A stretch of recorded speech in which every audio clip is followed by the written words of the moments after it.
आज ये पल्लव सिंह और वीर नायक मिलकर, अबे देख क्या रहे हो, ऊपर से 6 इंच कम करो।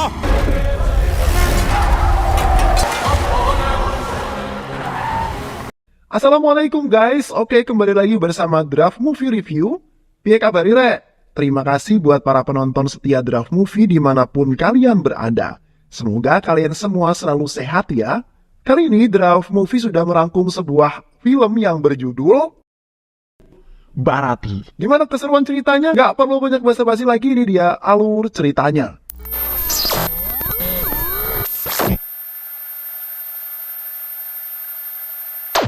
Film ini mengisahkan tentang perjuangan seorang pria yang membalas dendam atas 11 anggota keluarganya yang tewas dibantai. Mereka semua dibunuh oleh seseorang yang ternyata merupakan kepala keluarga dari gadis yang dicintainya. Lantas, bagaimana keseruan film ini? Tanpa banyak basa-basi, ini dia alur ceritanya.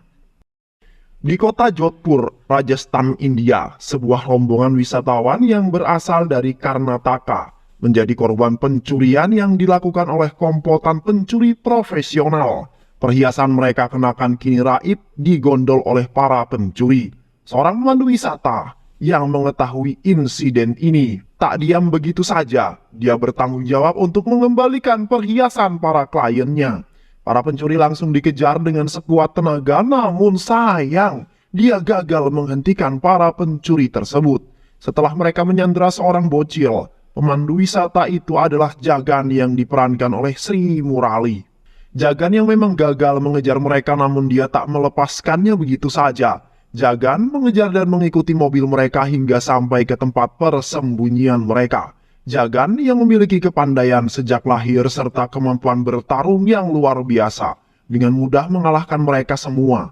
Bahkan bos kawanan pencuri dengan ototnya yang segede gaban kemudian mudah bertekuk lutut di hadapan Jagan. Jagan melihat mereka terkapar tak berdaya. Jagan lalu mengobatinya. Ternyata Jagan adalah spesialis pengobatan Ayurveda. Tak lama kemudian polisi datang dan untuk meringkus para pencuri tersebut. Jagan yang hebat dalam pertarungan dan ahli dalam pengobatan itu semua adalah skill bawaan yang diturunkan oleh sang ayah tercinta. Sang ayah Jagan yang bernama Mahabala adalah seorang praktisi pengobatan Ayurveda. Pengobatan itu dilakukan secara percuma alias gratis. Kini, Jagan tengah merayakan ulang tahunnya yang ke-27. Ibu Jagan yang bernama Yasoda sebenarnya ingin anaknya itu untuk segera menikah. Namun, hingga saat ini Jagan belum menemukan tambatan hati tercintanya.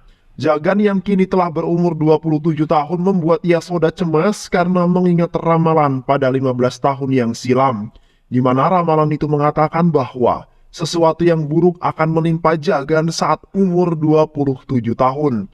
Peramal lalu menyarankan agar ritual khusus segera dilakukan di kuil Merunjaya Badami untuk menyelamatkan Jagan dari sesuatu hal yang sangat buruk tersebut. Ibunya Jagan, Yasoda, ingin segera membawa Jagan ke kuil, namun hal itu dilarang oleh Mahabala. Mahabala berpendapat bahwa kita tak perlu khusus berdoa di sana, karena Tuhan itu ada di mana-mana. Orang tua Jagan sibuk memikirkannya, sedangkan Jagan malah sibuk dengan usaha travelnya. Jagan dan temannya kini sedang menunggu rombongan wisata yang akan dipandunya. Ternyata seorang gadis yang sangat cantik berhasil memikat hati si Jagan. Gadis itu bernama Rada yang merupakan anggota rombongan wisatanya si Jagan. Keesokan harinya Rada tiba-tiba saja menghilang dari rombongan.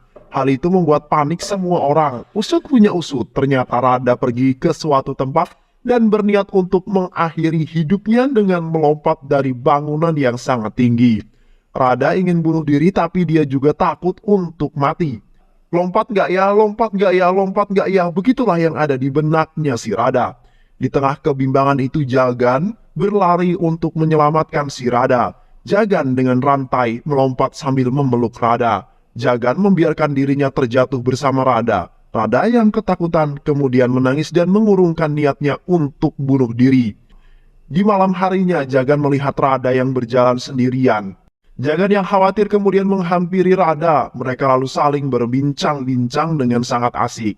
Rada yang masih menjadi mahasiswi bercerita bahwa dia berniat untuk bunuh diri lantaran cinta yang tidak pernah direstui oleh keluarga tercintanya. Jagan lalu memberikan nasihat kepada Rada bahwa ketika Rada mengalami sesuatu masalah, maka dia harus menyelesaikan masalah tersebut dengan mencari sebuah solusi yang ada, bukan justru kabur dari masalah itu dengan cara bunuh diri.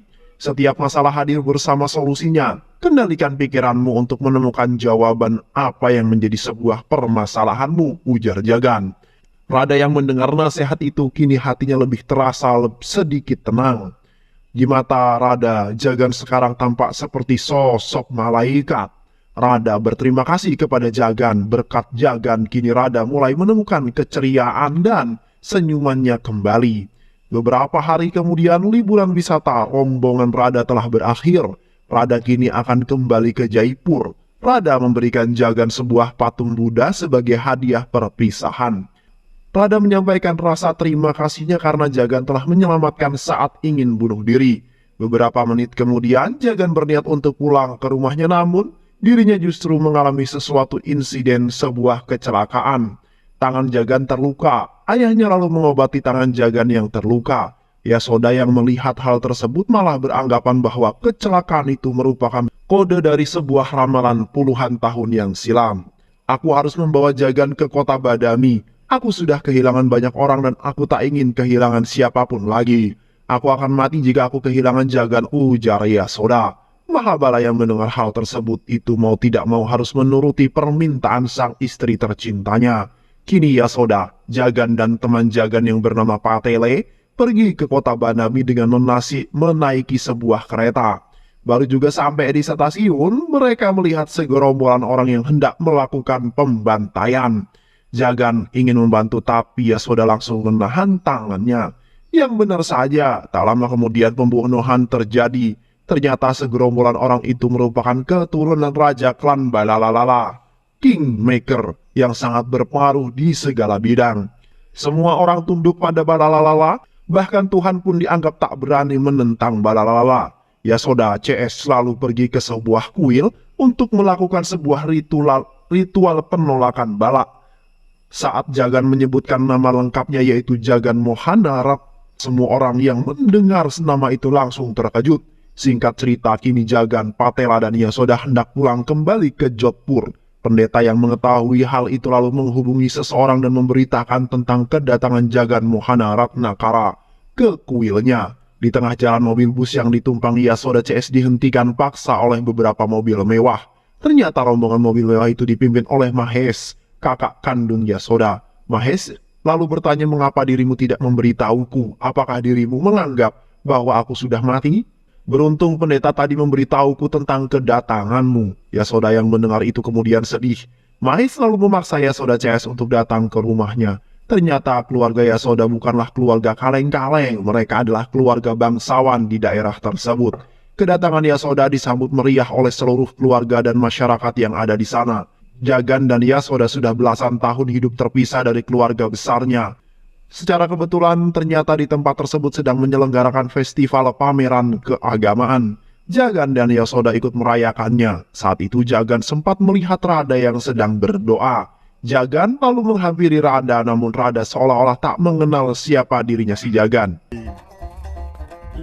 Besoknya Rada melihat dan menghampiri Jagan, namun kali ini Jagan membalas perbuatan Rada dengan berpura-pura tidak mengenalinya. Tapi pada akhirnya mereka kini lebih akrab kembali. Rada bahkan memberikan nomor teleponnya untuk memudahkan mereka berkomunikasi. Kini pertunjukan tari sedang berlangsung. Rada menjadi salah satu penari yang mengisi acara itu. Yasoda yang melihat kecantikan dan kemahiran Rada dalam menari kini mulai terpesona padanya. Yasoda ingin menjadikan gadis cantik itu sebagai calon menantunya. Yasoda lalu menemui Jagan dan mengatakan tentang gadis cantik itu, namun Jagan yang sudah memiliki tambatan hati sama sekali tidak tertarik pada omongan sang ibu tercinta. Yasoda lalu menunjukkan gadis yang dia maksud. Jagan lalu melihat gadis itu dan tepat sekali. Pilihan mereka sama satu suara. Rada adalah gadis yang dimaksudnya. Kini Jagan dan ibunya langsung berseri-seri. Keesokan harinya, Jagan mengajak Rada untuk bertemu dengan ibu di rumah. Namun di sana sudah terlihat orang-orang ramai berkumpul. Nenek buyut Jagan kini sedang mengalami stroke. Dokter yang menangani pun sudah angkat tangan tak mampu berbuat banyak. Jagan lalu maju dan memperlihatkan fungsi dari pengobatan Ayurveda. Jagan mengobati nenek buyutnya sendiri, dan kini nenek buyutnya Jagan berhasil diselamatkan. Jagan lalu dianggap sebagai pahlawan sebuah keluarga besarnya. Mahesh sangat bangga dengan Jagan yang mewarisi pengobatan Ayurveda, dan Yasoda dan Radha sangat terharu melihat hal tersebut. Jagan tak hanya menjadi pahlawan keluarga, dia juga menjadi pahlawan masyarakat setempat. Jagan yang melindungi para petani yang ditindas oleh seorang pengusaha. Pengusaha itu bertindak sesuka jidat kepada para petani. Jagan tak tinggal diam. Dia lalu memberikan pengusaha dan anak buahnya sebuah pelajaran. Jagan menghajar mereka semua dan berhasil membuat insaf mereka semua. Kini Mahesh semakin bangga dengan keponakannya itu. Namun, di lain sisi seorang inspektur polisi bernama Pratap memperingati aksi Jagan tersebut. Inspektur meminta agar Jagan tidak mengulangi lagi dan menyerahkan masalah seperti itu kepada polisi sebagai penegak hukum. Di lain sisi, di waktu yang sama, seorang pria bernama Pardapa Nayaka yang merupakan keturunan Raja Klan Nayaka kini memasuki dunia perpolitikan dan akan maju menjadi peserta pemilu. Hal itu kemudian membuat situasi politik menjelang pemilu kian memanas. Pardapa Nayaka selalu didukung oleh adiknya yang kejam lagi beringas bernama Verapa Nayaka dan didukung juga oleh ketiga anak yang memiliki kemampuan gulat yang sangat hebat. Di lain sisi, keluarga klan Balalalala tidak terima jika ada yang berani bersaing dengan mereka. Klan Balalalala lalu mengirimkan seorang utusan untuk bernegosiasi dengan klan Nayaka. Namun, klan Nayaka menolak untuk bernegosiasi dan akan tetap maju dalam kontestasi sebuah perpolitikan. Hal itu membuat keluarga Balalalala murka. Barang siapa yang berani menentang mereka, maka kematian adalah sebuah hukuman terberatnya. Tak butuh waktu lama bagi klan Balalalala untuk menunjukkan taringnya. Mereka kini telah berhasil menghabisi ketiga putra Pardapa Nayaka. Pardapa Nayaka yang mengetahui hal ini kemudian jatuh stroke dan memutuskan untuk mundur dari dunia perpolitikan. Adik Pardapa Nayaka tak kuasa melihat kakaknya yang telah dipecundangi. Dia bertekad untuk balas dendam. Verapa Nayaka lalu mengirimkan anak buahnya untuk menghabisi orang-orang yang paling disayang di keluarga Balalalala. Sementara itu, Jagan, Yasoda, dan Patali akan kembali ke Jodhpur, begitu pula dengan Radha yang juga akan pulang kembali ke rumahnya. Sebelum berpisah, Jagan dan Radha sudah berjanji akan ketemuan terlebih dahulu. Jagan datang ke tempat pertemuan, dia terus menghubungi Radha, namun Radha tak pernah menjawab telepon, bahkan sempat mereject telepon Jagan. Secara tak sengaja Jagan malah melihat Radha yang sedang digeret-geret oleh sekelompok preman. Preman-preman itu adalah anak buah Verapa Nayaka. Jagan tentu tak terima melihat Radha yang sedang dianiaya. Jagan lalu berlari menerjang dan menghabisi mereka semua. Salah satu HP milik anak buah Verapa berbunyi, ternyata itu adalah telepon dari Verapa. Jagan yang masih dalam keadaan murka kemudian berpesan kepada Verapa sebelum menutup teleponnya bahwa Radha adalah kekasihku. Tak akan kubiarkan kau menyentuhnya. Akan aku lakukan apapun demi melindunginya, bahkan jika itu harus membunuhku. Radha yang mendengar kata-kata Jagan kemudian menghampirinya. Radha menjelaskan bahwa dirinya juga telah jatuh cinta bahkan sejak pandangan pertama kali ada di Jodhpur. Namun kita tak akan pernah bisa bersatu, ujar Radha. Radha lalu menjelaskan tentang siapa dirinya yang sebenarnya. Radha adalah anggota keluarga Balalala, bertempat di Badami. Keluarga Balalala adalah keluarga Kingmaker, sebuah keluarga kejam yang sering membunuh orang tanpa berperi kemanusiaan. Kakek, ayah, dan kelima pamannya semua adalah orang-orang kejam. Hidup Radha diatur oleh keluarga. Radha tak dapat hidup bebas. Mereka bahkan tak segan untuk menghabisi setiap orang yang mendekati Radha. Jagan yang mendengarkan fakta itu ternyata tak terkejut secara sedikit pun. Jagan malah mengatakan bahwa kita sama-sama memiliki rasa cinta dan aku akan melakukan apapun untuk mewujudkan cinta kita. Kini mereka telah berpisah. Radha pergi untuk kembali ke rumah keluarga Balalala. Keluarga juga merupakan keluarga yang bebas dari hukum. Sesampainya di sana, Radha langsung disambut dengan hangat, mengingat Radha adalah orang-orang yang paling disayangi di keluarga Balalala. Baru saja sampai di sana, Rada bahkan segera dicarikan jodoh. Ternyata musuh dari keluarga Balalala tidak hanya berasal dari keluarga klan Nayaka saja, melainkan juga keluarga Palapa. Palapa adalah seorang pengusaha tambang yang memiliki dendam kepada keluarga Balalala. Palapa sangat ingin menghabisi seluruh keluarga Balalala. Hal ini dikarenakan keluarga Balalala telah menghabisi ayah, ibu, istri, dan kedua putra Palapa. 5 orang keluarga Palapa tewas karena ulah keluarga Balalala. Bahaya yang mengintai bisa dirasakan oleh Balalala. Balalala lalu memerintahkan kakak-kakak Rada untuk segera OTW ke sana. Di lain sisi, kakek buyut Balalala yang sedang dalam perjalanan diserang oleh orang-orang kiriman Balalala. Orang-orang itu berhasil menghabisi semua pengawal keluarga Balalala. Saat anggota keluarga Balalala berada dalam kondisi berbahaya, seorang pria datang menyelamatkan mereka semua. Pria itu menghajar anak buah Palapa dan membuat beberapa dari mereka melarikan diri. Pria itu adalah Jagan. Namun Jagan memperkenalkan diri kepada mereka sebagai seorang turis. Dia lalu diajak untuk berkunjung ke rumah keluarga Balalala. Sampainya di sana, Jagan diperlakukan dengan sangat baik oleh semua keluarga Balalala. Rada lalu melihat Jagan. Rada kaget, bingung, dan panik dengan kedatangan Jagan. Mereka lalu saling berpura-pura tidak saling mengenal. Balalala yang mendengar bahwa keluarganya telah diserang tentu saja tidak tinggal diam. Mereka berhasil menangkap pelaku penyerangan yang melarikan diri. Balalala menginterogasi mereka, namun tak satu pun dari mereka yang mau buka mulut. Mereka lalu dihabisi dengan kejam. Jagan hanya bisa memperhatikan aksi itu. Palapa tidak menyerah. Dia akan kembali menyerang keluarga Balalala. Kali ini dia membayar pembunuh bayaran dari Bihar dan penyerangan akan dilakukan saat upacara Ayuda Puja. Saat itu keluarga Balalala pasti sedang tidak bersenjata. Habisi semua keluarga Balalala, ujar Palapa. Sementara itu di rumah keluarga Balalala mereka sedang asik membicarakan perjodohan Rada. Jodoh Rada sudah ditetapkan. Rada lalu meminta Jagan untuk pergi menjauh darinya dan harus bisa melupakan dirinya. Namun Jagan hanya bisa terdiam. Keesokan harinya upacara Ayuda Puja sedang digelar oleh keluarga Balalala. Jagan tidak hadir di upacara itu dan benar saja, para pembunuh kiriman Palapa kini datang menghabisi semua orang yang ada di sana. Keluarga Balalala tidak berdaya menghadapi mereka semua dan di saat itulah Jagan muncul. Jagan menghajar dan menghabisi semua pembunuh bayaran Palapa. Satu persatu berhasil ditumbangkan. Mereka yang menyaksikan kebrutalan Jagan kini melarikan diri. Jagan begitu murka karena mengetahui keluarga Balalala diserang. Jagan lalu pergi untuk menghampiri Palapa. Inspektur Pratap yang ada di sana terkejut dengan kehadiran Jagan. Jagan lalu mengancam Palapa agar tidak menyentuh keluarga Balalala. Keluarga Balalala adalah mangsaku, jangan pernah kamu merebutnya dariku, ujar Jagan. Ternyata dari sini kita mengetahui bahwa Jagan juga memiliki dendam pada keluarga Balalala. Jagan lalu ditemui oleh Inspektur Pratap. Inspektur menanyakan tentang identitas asli Jagan dan mengapa ia memusuhi keluarga Balalala. Ternyata Rada juga ada di sana, namun Jagan tak menyadarinya. Jagan lalu menceritakan kejadian belasan tahun silam tentang 11 anggota keluarganya yang telah dibantai oleh Balalala. Dahulu kala keluarga Jagan adalah keluarga terhormat di kota Badami.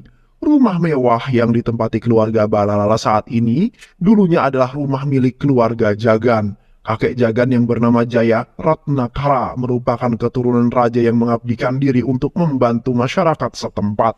Kakek Jagan dan Jagan kecil sering memberi pengobatan Ayurweda kepada masyarakat yang sakit.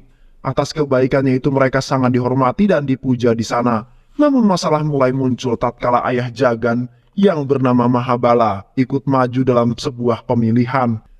Seluruh masyarakat kota Badami sudah pasti memberikan dukungan kepada Mahabala, namun Balala yang tinggal di kota Bijapur sangat tidak menyukai hal tersebut. Balalala ingin agar seluruh masyarakat Badami untuk memberikan dukungannya kepada calon yang diusung Balalala di Badami. Sebagai strategi dalam mengalahkan keluarga Ratnakara, maka Balalala akan menikahkan putranya dengan adik perempuan Mahabala. Namun disinilah konflik mulai membesar. Putra Balalala ditolak oleh adik perempuan Mahabala. Putra Balalala merasa sangat terhina. Dia masuk dan datang lagi dengan membawa sebuah pistol. Putra Balalala membunuh setiap orang yang ditemuinya. Dia langsung menyeret adik perempuan Mahabala. Mahabala yang murka melihat hal tersebut, lalu mendorong putra Balala demi merebut adik perempuannya. Dorongan itu membuat kepala putra Balala membentur tembok dan akhirnya tewas di tempat.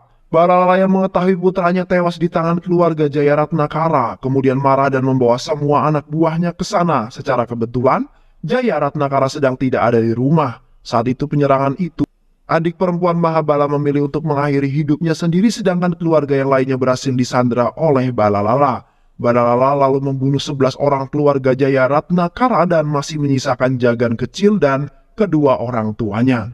Pada saat itu Jayaratnakara kemudian datang dan memohon kepada Balalala agar menghentikan kebengisan.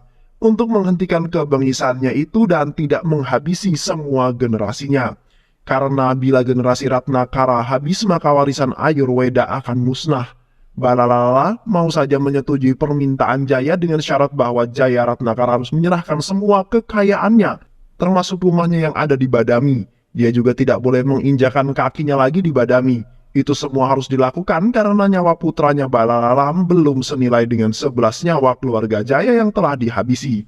Jayaratnakara kemudian menyetujui syarat itu demi menyelamatkan generasi yang tersisa dan demi melanjutkan warisan Ayurweda. Jagan dan kedua orang tuanya lalu diantar ke stasiun kereta. Setelah memastikan generasinya aman, kini Jayaratnakara akan pergi memenuhi janjinya kepada Balalala. Namun sebelum itu dia sempat berpesan kepada mereka semua, lestarikanlah Ayurweda. Jangan dijadikan bisnis dan jangan pernah kembali menginjakan kaki kalian di tanah ini. Itulah pesan terakhir Jayaratnakara. Setelah itu Jayaratnakara pergi meninggalkan mereka untuk menemui Balalala tanpa diketahui Jagan kecil sempat mengikutinya. Dan dor, Jagan kecil menyaksikan kakek buyutnya tewas di hadapannya. Jagan dan kedua orang tuanya kini telah pergi ke Jodhpur, Rajasthan, dan cerita masa lalu Jagan pun berakhir. Inspektur Pratap yang mendengar hal tersebut kini telah mengetahui semua tentang Jagan. Inspektur menyatakan bahwa keluargaku sangat beruntung budi dengan ayahmu.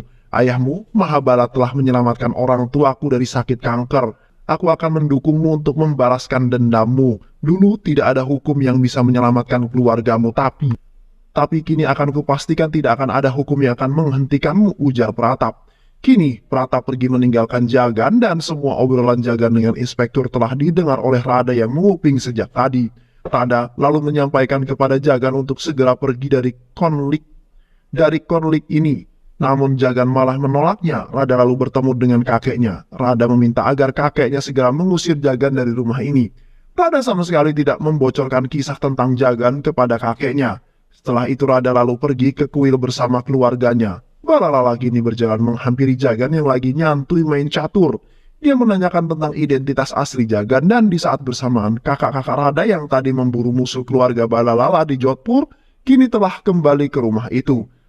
Ternyata musuh yang dicari-cari justru malah ada di sini, ujar kakak-kakak Rada. Balalala syok mengetahui bahwa Jagan adalah musuhnya. Kini mereka semua bergerak menyerang Jagan. Jagan tidak melawan. Balalala bahkan sempat ingin menembak Jagan, namun hal itu dia urungkan setelah mendapat kabar bahwa Rada kini diculik oleh Verapanayaka. Balalala lalu pergi untuk menyelamatkan Rada. Balalala meminta Verapanayaka untuk segera melepaskan Rada, sang cucu tercinta. Namun Verapanayaka malah menyambut permintaan Balalala dengan sebuah serangan. Namun secara tiba-tiba rombongan Palapa datang ke sana.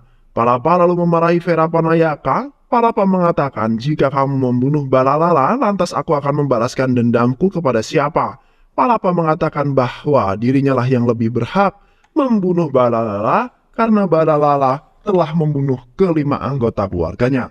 Palapa dan Verapanayaka kini sepakat untuk menghabisi Balalala secara bersama-sama. Mereka lalu menyerang Balalala, namun pertikaian itu malah kembali berhenti lantaran ada seorang lagi yang datang mengacau. Dan ternyata itu adalah Jagan. Jagan datang untuk melindungi keluarga Balalala. Jagan datang menghabisi semua anak buah Palapa dan Verapanayaka. Jagan lalu menemui mereka berdua. Jagan mengatakan bahwa dirinya lah yang lebih pantas untuk menghabisi Balalala karena 11 anggota keluarganya telah mati di tangan Balalala. Balalala yang mengetahui bahwa dirinya tengah diburu oleh 3 orang ternyata tak membuat nyalinya ciut. Balalala meminta anak buahnya untuk segera menghabisi mereka semua. Jagan kini menerjang anak buah Balalala. sedangkan Palapa dan Vera Panayaka malah asik menonton aksi Jagan. Mereka yang melihat Jagan begitu berengas dan brutal kini hanya bisa bertanya-tanya, lah kok iso, lah kok iso. Jagan menerjang selayaknya tombak yang dihunuskan untuk menghantam apapun di depannya. Satu persatu anak buah Balalalala mulai tewas di tangannya Jagan. Kini hanya tersisa keluarga Balalalala yang masih hidup. Jagan mulai membantai dan menghabisi mereka, hingga pada akhirnya giliran Jagan yang meminta kompensasi atas 11 kematian anggota keluarganya. Balalalala kini melihat sosok Jagan sebagai Jaya Ratnakara. Balalalala mulai terjun ke dalam jurang ketakutan. Ketakutan itu membuat Balalala seketika terkena stroke. Namun Jagan dengan kebaikan hatinya justru menyembuhkan Balalalala dengan warisan pengobatan Ayurweda. Balalalala berhasil diselamatkan. Kakek buyut Rada lalu berterima kasih sebesar-besarnya atas kebaikan hati Jagan. Begitu juga dengan Palapa dan Vera Panayaka yang kagum atas kebaikan hati Jagan. Balalalala yang sudah sembuh kini sangat berterima kasih dengan Jagan. Jagan berhasil menyelamatkannya dan membuat Balalala bertaubat. Jagan berhasil merubah Balalala yang terkenal kejam kini menjadi orang yang sangat baik. Aku pikir yang namanya balas dendam itu adalah nyawa dibalas nyawa. Namun ternyata kamu mengajarkanku bahwa balas dendam terbaik adalah dengan memaafkan orang tersebut, ujar Balalalala. Balalalala merasa sangat berhutang budi pada Jagan. Kini merestui hubungan mereka dan akan segera mengejar dan akan segera menggelar acara pernikahan bagi keduanya. Keesokan harinya, Balalala memberikan segala kekayaan keluarga Balalala kepada orang tua Jagan. Balalala juga mengembalikan rumah mewah milik keluarga Jaya Ratnakara. Namun Mahabala selaku ayah Jagan kini sudah memaafkan semua kesalahan Balalalala. Sehingga dia menolak semua pemberian tersebut. Kini rasa dendam di antara kedua keluarga itu telah padam, bahkan Balalalala dan Vera Panayaka juga hadir di sana untuk berdamai dengan keluarga Balalalala. Dan film pun selesai. Terima kasih udah nonton video ini sampai akhir. Semoga kalian semua terhibur. Jangan lupa subscribe, like, comment, and share ya. Pisang habis dimakan kunti. Kunti dilepas banyak maunya. Salam undur diri dari Draft Movie. Dan terima kasih buat penonton semuanya. Draft Movie pamit. Sehat selalu. Wassalamualaikum warahmatullahi wabarakatuh.